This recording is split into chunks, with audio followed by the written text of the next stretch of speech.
Hello students, welcome to my YouTube channel. In the subject of presentation and soft skill, आज के इस video lecture में हम soft skill के बारे में इन डिटेल अच्छे से कवर करेंगे। उसका इंपॉर्टेंस क्या है in the normal environment and the difference between soft skill and hard skill देखेंगे, और इम्पोर्टेंस ऑफ सॉफ्ट स्किल भी कवर करेंगे, जिसमें कम्युनिकेशन स्किल्स में सॉफ्ट स्किल के क्या इंपॉर्टेंस है, लीडरशिप में, वर्क एथिक्स में, क्रिएटिव प्रॉब्लम सॉल्विंग में, टाइम मैनेजमेंट में, कॉन्फ्लिक्ट रिजोल्यूशन में एंड टीम प्लेयर में सॉफ्ट स्किल के क्या अहमियत है, वो भी हम इन डिटेल अच्छे से कवर करेंगे। तो वीडियो को एंड तक ज़रूर देखिएगा, और अगर आप पहली बार चैनल पर आए तो ज़रूर से सब्सक्राइब कर लीजिएगा। तो फर्स्ट देख लेते हैं व्हाट आर सॉफ्ट स्किल्स। तो सॉफ्ट स्किल्स से हम क्या समझते हैं? Soft skills are characters, traits and interpersonal skills that characterize a person's ability to interact effectively with others। तो हम सॉफ्ट स्किल से ये समझ रहे हैं कि हमारा जो एक्चुअल में हमारा जो पर्सनालिटी हमारी जो है, हमारा जो दूसरों के साथ हम किस तरह से कम्युनिकेशन कर रहे हैं, किस तरह से हम उनसे बात कर रहे हैं, ठीक है, या तो किस तरह से हम लोगों के साथ इंटरेक्ट हो रहे हैं, उसको हम सॉफ्ट स्किल में कवर कर रहे हैं। In the workplace, soft skills are considered to be complement to the hard skill, which refer to a person's knowledge and occupational skill। तो इन शॉर्ट डिटेल में अगर मैं ना जाऊँ और ऊपर से मैं आपको समझाऊँ, तो सॉफ्ट स्किल मतलब क्या कि आप किस तरह से लोगों से बात कर रहे हैं, किस तरह से उनके साथ घुल मिल जा रहे हैं, ठीक है, और किस तरह से आप अपनी बातों से लोगों को इन्फ्लुएंस कर रहे हैं, तो वो सभी चीज़ें सॉफ्ट स्किल में आ जाएंगी। और हार्ड स्किल मतलब क्या कि जो हम डिग्री वगैरह ले रहे हैं, तो वो हो जाएंगी हार्ड स्किल, ठीक है। तो वर्क प्लेस पे जहाँ पे हम काम करें, तो वहाँ पे दोनों ही होना चाहिए। पहले तो वहाँ पे एडमिशन, मतलब एडमिशन इन द सेंस आपके रिक्रूटमेंट के लिए, ठीक है, आपको वहाँ पे प्लेसमेंट के लिए आपके पास हार्ड स्किल होनी चाहिए, मतलब आपके पास डिग्री होनी चाहिए। लेकिन डिग्री तो आजकल सबके पास है, लेकिन वहाँ पे अभी क्या देखना है हमारे पास कि सॉफ्ट स्किल हमारे पास कितनी है, ठीक है, कि आप लोगों के साथ किस तरह से इंटरेक्शन आपका हो रहा है, क्योंकि 80% वाले भी इतने ही होंगे और 60% वाले भी एक बंदा होगा, ठीक है। लेकिन अगर 60% वाला बंदे के पास बहुत ज़्यादा कॉन्फिडेंस है, उसके पास सॉफ्ट स्किल सही है, ठीक है, कि लोगों के साथ वो अच्छे से घुल मिल जा रहा है, उसको उसके लीडरशिप पावर सही है, और 80% वाला है सिर्फ वो डिग्री है उसके पास, ठीक है, लेकिन वो लोगों के साथ इतने अच्छे से नहीं उनका इंटरेक्शन हो रहा है, तो वो कंपनी है वो उसको नहीं हायर करेगी, भले उसके पास अच्छे से डिग्री है, वो गोल्ड मेडलिस्ट होगा तो भी नहीं करेगी, लेकिन वो उस 60% वाले को कंसिडर कर लेगी, क्योंकि उसके पास क्या है, सॉफ्ट स्किल है। मीनिंग देख लेते हैं। Soft skills is a term use for do skills that are not technical or job related, ठीक है, वो टेक्निकल बहुत ज़्यादा टेक्निकल नहीं है, जॉब रिलेटेड नहीं है, लेकिन जॉब के लिए ज़रूरी है, ठीक है। आप वहाँ पे एक बार एंटर हो गए, लेकिन वहाँ पे आपको टिके रहने के लिए, उसके एनवायरनमेंट में टिके रहने के लिए आपके पास सॉफ्ट स्किल होनी चाहिए। अगर आप एकदम इंट्रोवर्ट टाइप के हो जाओगे, तो क्या होगा कि लोग आपसे बात करना बंद कर देंगे, तो आप किस तरह से और चीज़ें सीख पाओगे, नहीं सीख पाओगे ना। फिर है desirable qualities for certain forms of employment that do not depend on acquired knowledge, ठीक है, कि यहाँ पे हमारे पास इस तरह से होना चाहिए कि हमें कुछ और चीज़ें सीखनी है, ठीक है, कि हमें और कुछ ना कुछ नया सीखते रहना है, लोगों से कुछ लोग हमसे इंस्पायर हो, हम लोगों से इंस्पायर हो, इस तरह से। इन ब्रीफ हम क्या समझ रहे हैं? They include common sense, the ability to deal with the people and the positive flexible attitude. तो इन शॉर्ट आप शॉर्ट में यही समझिए। अगर आपको डेफिनेशन भी लिखनी है तो आप यही लिख सकते हैं कि हम क्या सीख रहे हैं सॉफ्ट स्किल से। तो एक कॉमन सेंस की फॉर्म है कि अगर कोई सिचुएशन इस तरह से क्रिएट हो रही है, तो आप उस ऐसी सिचुएशन हो जो आपके फेवर में नहीं है, तो आप उससे किस तरह से डील करेंगे, ठीक है, और वहाँ पे आपका एटीट्यूड किस तरह का होगा, वही हो गई आपकी सॉफ्ट स्किल।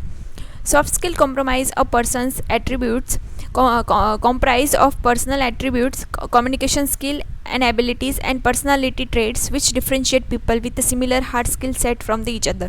वही मैंने आगे बोला कि हार्ड स्किल से आप किस तरह से अलग रहेंगे। एक ही आजकल आप देख ही रहे हो कि कितना ज़्यादा कंपटीशन है, उस कंपटीशन में हम किस तरह से बाहर निकल सकते हैं, कि आप लोगों से किस तरह से अलग हो, ठीक है, आपके पर्सनल एट्रीब्यूट्स आपके किस तरह से अलग है, आपकी कम्युनिकेशन स्किल्स किस तरह से हैं, कि आपके पास अलग क्या है जो औरों के पास नहीं है, वही आपकी हो जाएगी सॉफ्ट स्किल। इंपॉर्टेंस और सिग्निफिकेंस से क्या समझते हैं? तो इंक्लूड सोशल स्किल होगी, आपकी इंटरपर्सनल स्किल्स होगी, एंड पॉजिटिव एटीट्यूड कवर होगी सॉफ्ट स्किल में। सोशल स्किल्स के मतलब कि आप लोगों से किस तरह से बातचीत करें, किस तरह से आप कितने जल्दी लोगों से घुल मिल जा रहे हैं। इंटरपर्सनल स्किल्स से क्या आप समझेंगे? इंटरपर्सनल मतलब आप अपने अलावा, ठीक है, किसी और से बात करें, वो हो जाएगा इंटरपर्सनल, एंड इंट्रापर्सनल हो जाएगा जब आप अपने आप से बात कर रहे हैं, तो हो जाएगी कि आप दूसरों से किस तरह से इंटरेक्शन कर रहे हैं, आपका एटीट्यूड पॉजिटिव कितना है, ठीक है। कोई भी ऐसी सिचुएशन है जो आपके फेवर में नहीं है, फिर भी आप किस तरह से उससे टैकल कर रहे हैं वो। These are the skills that define your relationship with other people और how you approach life and work, ठीक है। कि आप दोनों चीज़ों को किस तरह से बैलेंस कर रहे हैं वो भी ज़्यादा इंपॉर्टेंट है, ठीक है। कि वर्क प्लेस पे आप पर्सनल चीज़ें नहीं ला रहे हैं, पर्सनल मतलब आप अगर घर पे है तो अपनी वर्क का लोड वहाँ पे नहीं दे रहे हैं, तो वो भी सॉफ्ट स्किल का ही पार्ट है। फिर है some of the important soft skills. तो इम्पॉर्टेंट्स कौन कौन सी चीज़ें हैं सॉफ्ट स्किल के लिए? आपके पास कम्युनिकेशन स्किल्स होनी चाहिए, लीडरशिप स्टाइल है, वर्क एथिक्स है, क्रिएटिव प्रॉब्लम सॉल्विंग है, टाइम मैनेजमेंट है, कॉन्फ्लिक्ट रिजोल्यूशन है, एंड टीम प्लेयर है। एक एक करके अच्छे से देखते हैं। कम्युनिकेशन स्किल्स से हम क्या समझ रहे हैं? Communication skills is a broad soft skill category. तो वो बहुत ज़्यादा अच्छे से हम उसको कवर कर रहे हैं। सॉफ्ट स्किल अगर हम ऐसा बोल भी सकते हैं कि communication skill equal to soft skill, ठीक है, इस तरह से भी बोल सकते हैं। It refer to how to communicate with client, customer, colleagues, employ, employer, vendor, partners and almost everyone connected to the concern business, ठीक है। आप अगर बिजनेस में है या फिर इवन हम क्लासरूम की बात करें तो आप अपने टीचर के साथ, आप अपने फ्रेंड्स के साथ किस तरह से, आपके सीनियर के साथ, अपने जूनियर के साथ किस तरह से आप बात कर रहे हैं, वो भी हो जाएगी कम्युनिकेशन स्किल आपकी, ठीक है। Good communication skill constitute the ability to not to only speak confidently but also good representation skills and the ability to listen and empathize whenever when necessary, ठीक है। ऐसा नहीं है कि बहुत कुछ लोग होंगे तो बहुत अच्छे से बोल रहे हैं, ठीक है, कॉन्फिडेंटली बोल रहे हैं, लेकिन उनके जो प्रेजेंटेशन स्किल्स होगी कि लोग उनसे इंस्पायर नहीं होंगे। और कुछ लोग ऐसे होंगे कि कुछ भी बोल रहे हैं लेकिन उनकी बोलने की स्टाइल या फिर उनका पर्सनालिटी ही इस तरह से होगी कि लोग उनसे क्या हो रहे हैं, इन्फ्लुएंस हो जाएंगे। थोड़े अगर वो थोड़ा सा बोलेंगे तो भी हम तुरंत ही उनसे इन्फ्लुएंस हो जाएंगे। जैसे कि हम अगर नॉर्मल बात करें तो हमारे मोदी जी है, तो उनकी देखिए सॉफ्ट स्किल कितनी अच्छी है कि वो कुछ भी बोल रहे हैं, ठीक है, लेकिन फिर भी हमें ऐसा लग रहा है कि वो अच्छे से ही बोल रहे हैं, अच्छा बोल रहे हैं, हम उनकी बातें सुने समझे इस तरह से। फिर है for the jobs, this category is a great soft skill and includes. तो कम्युनिकेशन स्किल है, वहाँ पे सॉफ्ट स्किल कौन कौन सी चीज़ों पे रहेगी? स्पीकिंग स्किल्स कैसी है आपकी, आप किस तरह से बोल रहे हैं, प्रेजेंटेशन स्किल्स, आप किस तरह से अपनी बात को प्रेजेंट कर रहे हैं, नेगोशिएशन स्किल्स, ठीक है। ये बार्गेनिंग वाली तो बहुत ज़्यादा है कि हम मार्केट में जा रहे हैं और हमने देखा ही हुआ है कि मैं तो अपनी बात करूँ तो मुझसे तो नेगोशिएशन नहीं, हम कितनी भी कर लो लेकिन नहीं हो रहा है, ठीक है। तो ऐसे भी लोग होंगे जो नेगोशिएशन नहीं कर पा रहे हैं, ठीक है, कि वो अगर वो बोलेंगे 150 रुपये की चीज़ है, ठीक है, तो वो हम दे के आ जाते हैं कि हमारे पास वो नहीं होगा कि वो भाई वह तू 80 रुपये में दे दे, 70 रुपये में दे दे, हाँ इतना नहीं हो रहा है, ठीक है, इस तरह से। फिर ये नॉन वर्बल कम्युनिकेशन स्किल्स भी हो गई, जहाँ पे हम अपनी जो बॉडी पार्ट्स है उसका इस्तेमाल कर रहे हैं, जहाँ पे हम वर्ड्स नहीं बोल रहे, कुछ बोल नहीं रहे। नॉन वर्बल कम्युनिकेशन में हम आई कॉन्टेक्ट कर रहे हैं या फिर हमारी बॉडी जेस्चर से हम कुछ कम्युनिकेशन कर रहे हैं, तो वो भी उसका ही पार्ट होगा सॉफ्ट स्किल का। फिर लिसनिंग एंड एम्पथाइजिंग, ठीक है, एक अच्छा स्पीकर वही होगा जो अच्छा लिसनर होगा, ठीक है, हम अच्छे से लोगों की बात सुने और फिर उसको समझे और उसके अकॉर्डिंग हम एक्शन ले। पर परसुएशन, ठीक है, हम अपनी बातों से किस तरह से लोगों को और ज़्यादा इन्फ्लुएंस कर रहे हैं, परसुएट कर रहे हैं कि वो हमारी बात सुने समझे इस तरह से। पब्लिक स्पीकिंग हो गई, ठीक है, कि अचानक से अगर मुझे कोई माइक दे दे और मैं उस सिचुएशन से किस तरह से मैं उस सिचुएशन को किस तरह से संभाल रही हूँ, तो वो हो जाएगा पब्लिक स्पीकिंग में। फिर स्टोरी टेलिंग, हमारे कोई ना किसी ग्रुप में तो ऐसा एक बंदा तो होगा ही जिसके स्टोरी टेलिंग जो है स्किल वो बहुत ज़्यादा सही होगी, वो हमें ऐसा लगेगा कि यार वो बोलता ही रहे, हम उनकी बातें सुनते रहे, इस तरह से स्टोरी टेलिंग में आ जाएगी। फिर है रिटन कम्युनिकेशन, ठीक है, वो भी सॉफ्ट स्किल का ही पार्ट होगा कि हम अगर कुछ बात है जो बोलनी है, ठीक है, सॉरी लिख के बतानी है, लेकिन अगर उसके पास अच्छे से उसकी नॉलेज होगी कि उसको किस तरह से उस प्रॉपर चीज़ को फ्रेम करना है, तो वो अच्छे से लिख भी पाएगा, तो वो हो जाएगी। ये सभी चीज़ें किसके अंदर है? कम्युनिकेशन स्किल के अंदर है। फिर हो जाएगी लीडरशिप स्किल्स। तो leadership skills is a set of among the most sought after skill set by the employers, ठीक है। लीडरशिप स्टाइल स्किल्स हम क्या समझ रहे हैं? Hiring manager look for the candidate who have a good potential to grow, such candidates are self reliant and can work with the teams seamlessly and even put effort to make the team and their efforts better. Leadership skills include ability to lead a team, make decision and work for the benefit of the company and the team, keeping aside a personal viewpoint, biasness, conflicts. It stems from the experience of the handling project and the team.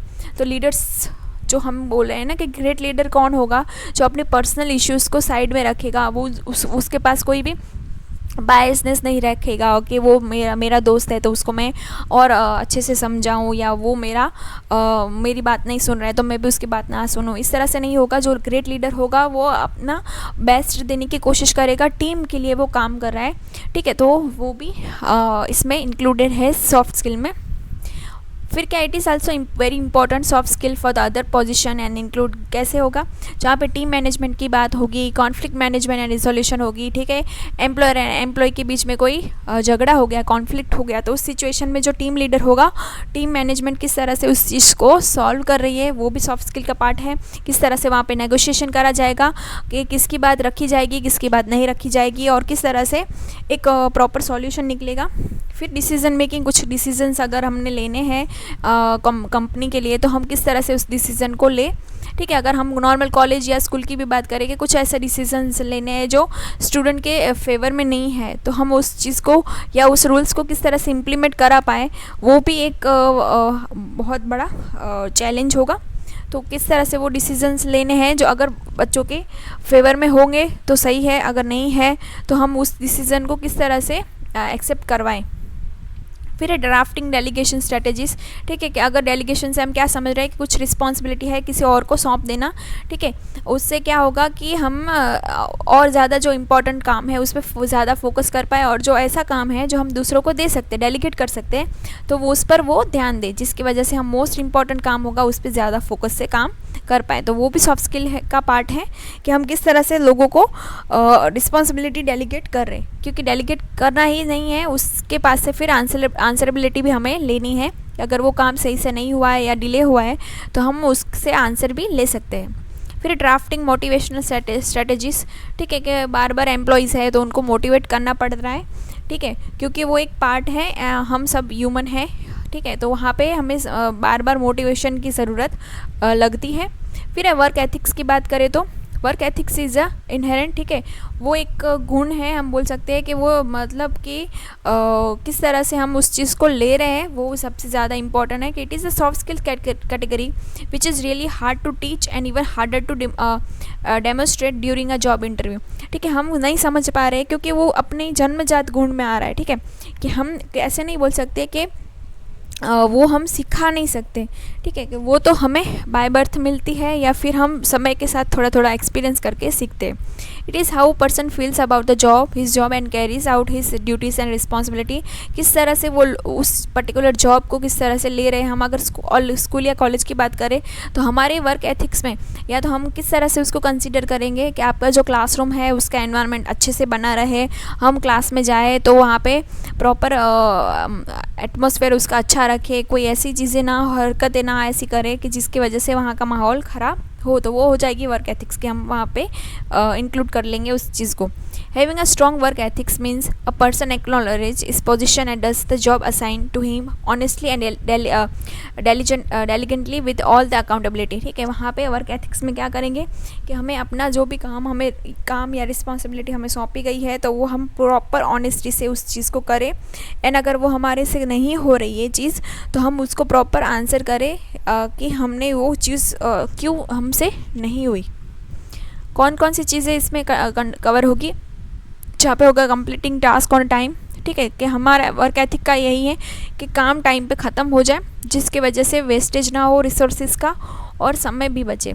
फिर punctuality हो जाएगी कि हम किस तरह से अपने काम के लिए पंक्चुअल है, कि हम टाइम टू टाइम आए, जितना जॉब का टाइम है उस पर आ जाए, ठीक है। फिर बीइंग फोकस एंड ऑर्गेनाइज, ठीक है, हम अपने काम के लिए किस तरह से फोकस्ड है, किस तरह से हम अपनी चीज़ों को रख रहे हैं, किस तरह से ऑर्गेनाइज है। फिर एक कॉम्पिटिटिवनेस, ठीक है, कि हम हमारे मन में दूसरों के लिए एक कंपटीशन की भावना ना हो, उसमें किस तरह से हम उसमें पॉजिटिव चीज़ें किस तरह से ढूंढ रहे हैं वो भी वर्क एथिक्स में आ जाएगा। हम उसे दुश्मन नहीं समझना है, हमें उससे कुछ इंस्पायर होकर सीखना है। फिर है परसिस्टेंस, ठीक है, हम अपने काम के लिए कितने दृढ़ निश्चय से हमने वो काम शुरू करा और हमने ख़त्म करा। बिजनेस एटिक्वेट्स पे आ जाएंगे, ठीक है, कि वहाँ पे हमने छल कपट नहीं करना है और अच्छे से काम करना है, फिर है टीम वर्क, सबसे ज़्यादा इंपॉर्टेंट यहाँ पे। Different jobs have different requirement and some require you to consistently work and communicate with other team members. This makes a teamwork to one of the most important soft skill for the career in the market research, event management, client service, etc., which require employees to team projects and attend frequently departmental meeting, etc. Team work हमें हर जगह देखने को मिलेगी। आपको भी कोई अगर college की बात करें या स्कूल की बात करें तो एक ग्रुप प्रोजेक्ट वगैरह कुछ दिया जाता है, जिसमें क्या होगा कि वहाँ पे अलग अलग लोग इकट्ठा हो रहे हैं, तो वहाँ पे सबकी सोच मिलकर वहाँ पे कुछ अच्छी नई हम कोई स्ट्रेटेजी बना सकते हैं। उससे क्या होगा कि हम एक दूसरे के रिस्पेक्ट करना और टीम में काम करना सीख रहे हैं। ठीक है, तो वही होगा कहाँ पे हमने देखेंगे, ये सॉफ्ट स्किल का पार्ट है जहाँ पे हम सबसे ज़्यादा मार्केट रिसर्च में हो गया, टीम मैनेजमेंट हो गई, या फिर क्लाइंट सर्विसिंग हो गई। यहाँ पे सबसे ज़्यादा हम देख रहे हैं कि टीम वर्क देखने को हमें मिलेगा। कौन कौन सी चीज़ें अंडर कवर होगी, टीम प्लेयर होगी, कोलैबोरेशन, ठीक है, कि हम कोलैबोरेटिवली मिलजुल कर किस तरह से काम करें, एम्पैथेटिक, हम एक ही ग्रुप में है तो हमारे ग्रुप के अलावा अगर 5 लोग हैं तो और 4 लोगों की हम भावनाएं समझें, उनकी सिचुएशन को हम अपनी सिचुएशन की तरह कंसीडर करें। फिर इन्फ्लुएंशियल, एक दूसरे से हम इन्फ्लुएंस हो, अच्छी अच्छी बातें सीखें, नेटवर्क हमारा बिल्डअप हो, ठीक है, हमारे कनेक्शंस बढ़े, उससे सोशल स्किल्स हमारी एनहांस होगी। अगर इंट्रोवर्ट टाइप के लोग होंगे वो और 4 लोगों से धीरे धीरे बात करना सीखेंगे तो आगे चलकर वो और 40 लोगों से बात अच्छे से कर पाएंगे। फिर इंटरपर्सनल स्किल्स बढ़ेगी, जहाँ पे हम अपने अलावा किसी और से बात कर रहे हैं, मेल करने के लिए हमें डर नहीं लग रहा है। पहले knowledge of how to deal with difficult personalities, ठीक है, वो 5 ग्रुप में सभी एक जैसे पर्सनालिटी वाले तो होंगे नहीं, कुछ गर्म मगज के होंगे, कोई ठंडे होंगे, कोई स्लो लर्नर होंगे। तो हर टाइप के लोग किस तरह से वो जो प्रोजेक्ट उनको दिया गया है तो वो किस तरह से वो कंप्लीट कर रहे हैं, वो सबसे ज़्यादा इम्पॉर्टेंट है। तो वही है, एक डिफ़िकल्ट पर्सनालिटीज़ के बीच में आप किस तरह से उभर कर निखर कर दिख रहे हो, वही सबसे ज़्यादा यहाँ पे सॉफ्ट स्किल में देखा जाएगा। फिर आ जाएगा time management. In this era of the limitless work and limited time, hiring managers always prefer employees who work efficiently and know how to use the time wisely. ठीक है, हमारे पास टाइम बहुत लिमिटेड है, उस लिमिटेड टाइम में हम किस तरह से अपना काम है वो ईमानदारी से और जल्दी से अच्छे से कर रहे हैं, वही देखना जाता है टाइम मैनेजमेंट में। Almost every employer prefer his employees to have time management skills as it not only saves them money but also increase the productivity of the organisation. ठीक है, अगर हम एकदम टाइम पे सब चीज़ें कंप्लीट हो जाएंगी तो इसकी वजह से क्या होगा कि सिर्फ पैसे ही नहीं बच रहे हैं लेकिन लोग टाइम भी बच रहा है, और उस एक्सेस टाइम को हम और भी ज़्यादा अच्छे से प्रोडक्टिविटी में कहीं इस्तेमाल कर सकते हैं। कौन कौन सी चीज़ें इसमें कवर होगी, प्रायोरिटाइजिंग। ठीक है, टाइम मैनेजमेंट्स में क्या होगा कि हम वहाँ पे हमारा टाइम बच कैसे रहा है वहाँ पे कि हमने प्रायोरिटाइज़ कर दिया कि कौन सी चीज़ें ऐसी है जो सबसे ज़्यादा इंपॉर्टेंट है, वो फर्स्ट कंप्लीट करनी है, फिर सेकंड, फिर थर्ड, इस तरह से। तो इसकी वजह से हमें पता चल रहा है कि किस वर्क में सबसे ज़्यादा टाइम लग रहा है और किस वर्क में कम टाइम लग रहा है। गोल सेटिंग्स एंड मैनेजमेंट की वजह से हम टाइम मैनेजमेंट अच्छे से कर पाएंगे। फिर प्रॉपर प्लानिंग की वजह से और कंट्रोल रखेंगे कि हमें कितना ब्रेक रखना है कि जिसकी वजह से जो एक्सेस टाइम है, जो हम बोल रहे हैं कि रिसेस वगैरह में जा रहा है तो वो ना जाए, हम अपने काम के लिए कितने फोकस है और डेलीगेशन भी दे दे। ठीक है, इंपॉर्टेंट काम जो है वो ग्रुप ए कर ले, फिर थोड़ा इंपॉर्टेंट लेस इंपॉर्टेंट काम है वो भी कर दे। तो इसकी वजह से क्या होगा कि सभी काम एक साथ मिलजुल कर टाइम पे कंप्लीट हो जाएगा। फिर है critical thinking. Critical thinking involve a careful observation and analysis of objective information to make the reason judgement. It involves evaluation of statistical facts, observable phenomena, research finding and other trustable data to draw reasonable conclusions. Hiring managers love candidates who can evaluate the situation using logical thoughts and come up with the best possible solution. ठीक है, critical thinking से हम क्या समझ रहे हैं, कोई ऐसी सिचुएशन हो गई जो आपने कभी सोची नहीं थी और उस ऐसी सिचुएशन को आप किस तरह से उसका सॉल्यूशन ला रहे हो जाएगा critical thinking. Many employers even require candidate who pass the critical thinking test before the appearing for the interview. तो कुछ जगह पे इंटरव्यू से पहले ही क्रिटिकल थिंकिंग टेस्ट रखी जाती है, जिसकी वजह से क्या होगा कि ऐसे एम्प्लॉयज़ को वो हायर करना ईजी हो जाएगा जो ऐसी सिचुएशन को अच्छे से उनका सॉल्यूशन वो लाते हो.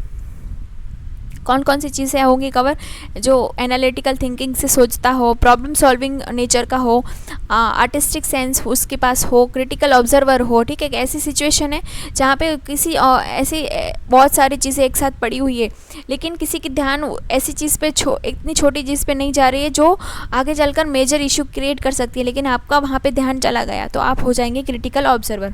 फिर डिज़ायर टू लर्न हो, ठीक है, कई नई नई चीज़ सीखना आपको पसंद हो, इनोवेटर हो आप, लॉजिकल थिंकर हो एंड क्रिएटिव थिंकर हो, तो वो सभी चीज़ें सॉफ्ट स्किल का ही पार्ट है in the form of critical thinking में।